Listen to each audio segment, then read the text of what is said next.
Good afternoon, class. Today I'm videoing for Tuesday, which will be June the 2nd. And I cannot believe that yet another month has almost come upon us, and that in just a matter of 4 or so weeks that we will reach the halfway point of 2020. I don't know about you, but that seems impossible to me. And what a year it has been. I cannot imagine a stranger year than we have had so far.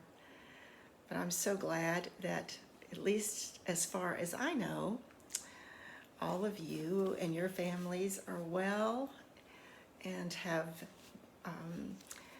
done an excellent job of moving through these difficult months. I'm happy to say that my family is well. I feel very fortunate for that, especially my mom's health. I think that it's remarkable that she has done so beautifully during this time. As some of you know, we did have relatives who were very ill, who were stricken with the coronavirus, an entire family of 6 with children ages, I think about 6 and 9 and 12 and 18, something like that. I forget their exact ages. But I'm happy to say that they are all better. The mother, who spent 11 days in the hospital, is doing better, getting her strength back. It is going to take a while. All right, so we begin then to move into June, and we will only have classes through the 19th of June. So we have a few more sessions. Then there is a break. Class resumes July the 6th. And at this point in time, I am not sure what those classes will look like, but I'm sure that you will be receiving information probably around the time that I do. There is a possibility that I would be teaching another level, adventures, and possibly level 4, moving back into a curriculum, since we cannot have the discussion and student project work and so forth that we really planned to do with this particular class. So I think that's being considered right now, and we'll find out before long. All right, I did preview last week a vocabulary for the article about the stimulus checks, and I gave you some background information.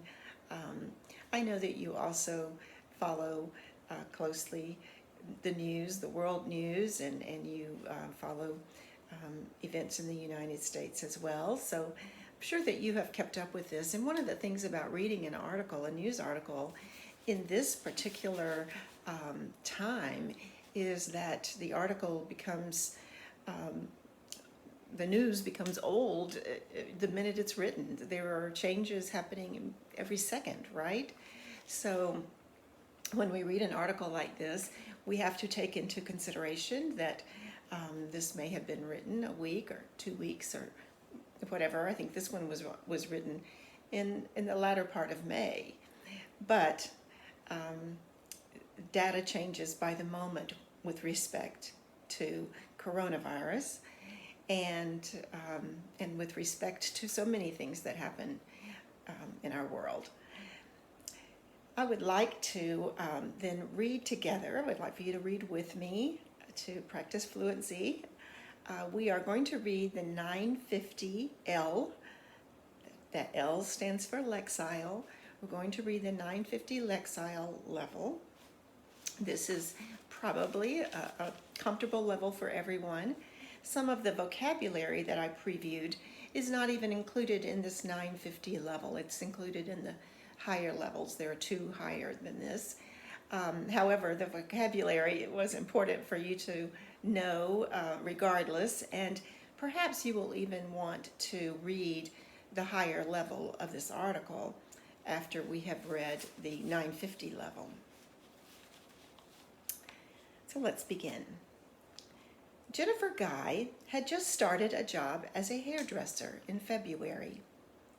However, she lost the job 3 weeks later as Pennsylvania closed to COVID-19. COVID-19, also called coronavirus, is a new virus that emerged in December 2019. It has since spread around the globe. There is no treatment yet, so governments have closed many restaurants, businesses, and schools to slow the spread of the virus. Millions of people have lost their jobs because of this. Okay, so in the sense of an update, we know that there are some treatments that are being experimented with and have shown success. The use of the plasma that contains the antibodies is one of the most exciting advances, I think, in treating coronavirus that we have seen so far. Also, there is one drug that is experimental, I have trouble saying it, Remdesivir, I think, something like that, that is showing some promise, especially for people who are very, very sick and who really have no other choice but to try experimental treatment. So that's good news. The other thing that is an update to this article, it tells us that millions of people have lost their jobs. We know that that number increases every day around the globe. In the United States, that number is now over 40 million. 40 million people who are without work. We'll talk about that a little more as we go along. Guy, as in Jennifer Guy, had not worked long enough to qualify for unemployment benefits. Unemployment benefits are temporary benefits, including money, that the government provides when a person loses their job. Guy needed to feed her children. She saw a news story about a local Facebook group called the Stimulus Check Exchange Support Group. In April, the U.S. government began sending all tax-paying citizens a stimulus check, a payment designed to help support people during this time. Yet people like Guy, who didn't have a job in 2019, would not receive the money. The group on Facebook seemed non-judgmental, Guy said, so she posted about her struggle. 2 days later, a stranger sent her a check for $250 in the mail.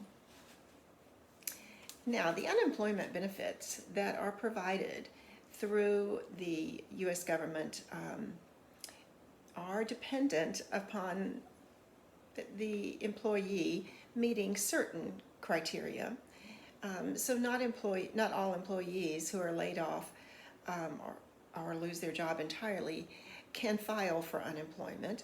There is criteria for that, and one of the criteria is that you must have worked for a company for a certain period of time. I think it might be 6 months at least, but I'm not sure. Anyway, you have to have worked for them for a period of time in order to qualify. And Jennifer Guy did not have that in her background. She had not worked in 2019 for whatever reason, and so she couldn't depend on those funds. And then she began to explore and found this Facebook group. She says that she considered the Facebook group to be non-judgmental. Now, that's probably a difficult thing to determine when you're just reading about a group online. But there were, of course, many comments that she was able to read, comments which were sort of like a review of the group, I suppose. And those comments gave her confidence. They gave her a sense of security that this group would actually not look down upon her for the fact that she was in a struggle, a financial struggle, an employment struggle, but that they would simply not judge that. They would simply be willing to help. And she found that that was the case. Started losing hope. The second section. It actually was a blessing for me, says Guy. I really was starting to lose hope. She said she used the money for rent, food, and a book for each of her children. Now, if someone gives money as a gift, oftentimes it will be given with what we say are no strings attached. If strings are attached, it means that the giver wants something in return. If there are no strings attached, it means that it's purely a gift, and the giver may never know how you really use the money. So, Jennifer could have used the money in many different ways. This is how she says she used the money. And I hope that she used it exactly as she said. Continuing to read. In this time of fear and job loss caused by the coronavirus pandemic, many Americans are pledging to help others by giving their stimulus checks to organizations and neighbors in need. This is not my money. This is our collective money, says the Reverend Torres McGovern. She helped found the #PledgeMyStimulus campaign in Portland, Maine. So far, 150 people have pledged more than $122,000. The coronavirus pandemic has halted, means stopped, has halted many U.S. businesses. More than 33 million Americans have filed for unemployment benefits since March. We know that's now over 40 million. The government passed the Coronavirus Aid, Relief, and Economic Security Act, or the CARES Act, in March. The act provides single payments of up to $1,200 per taxpayer to help individuals and businesses. Not everyone benefits, though. The law excludes immigrants who are here in the United States without government authorization. Yet, many of these immigrants work essential jobs, such as in grocery stores. In response, an online campaign has raised more than $500,000 for immigrant families around Washington, D.C. Now, you've heard so much in the news about essential workers, both here in the United States and in your countries of origin and all around the world, and how during this pandemic we have relied upon our essential workers for the most basic expectations that we have in our lives.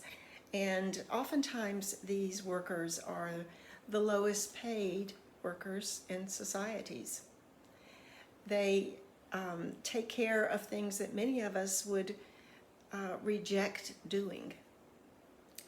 We would not all sign up to clean in a hospital, would we?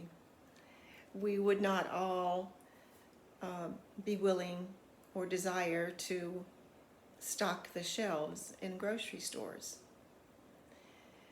We would not all wish to be the caregiver for a disabled person or an elderly person, where the jobs that we do with those people include dressing them and bathing them and taking care of toileting and things that are not particularly pleasant to think about. We would not all want to drive buses or Ubers or work on the massive transit systems that keep our cities moving. Yet these are the people who have continued to go to work every day, and they've done it at great personal risk. While doing so, their salaries are among the lowest. Their benefits are among the lowest. And many of them don't see that they have a choice. They have to work to take care of their families. In the United States, we use a phrase called standing on the shoulders of another person, a group of people. When we stand on the shoulders of others, we literally are existing or having fortunate experience because of the people who make it possible. So we are standing on the shoulders of essential workers. Now, some of our essential workers are well paid. Our doctors and our higher level nursing folks, just to name that particular group. Yet, they are still sacrificing their own safety for us. So, many organizations have come to the aid of the essential workers who are in a very low pay level in our country. And there have been many different types of groups organized on Facebook, on other social media, within communities. All you have to do is read, next door or the newspaper or obviously Facebook or whatever different social media to find the names of so many groups that are doing so many things. One group is mentioned here, a group for immigrant families who live around Washington, D.C. And at the time that this article was written, $500,000 had been collected. That's very significant for that one area. I'm going to pause here and then I'll resume with the second part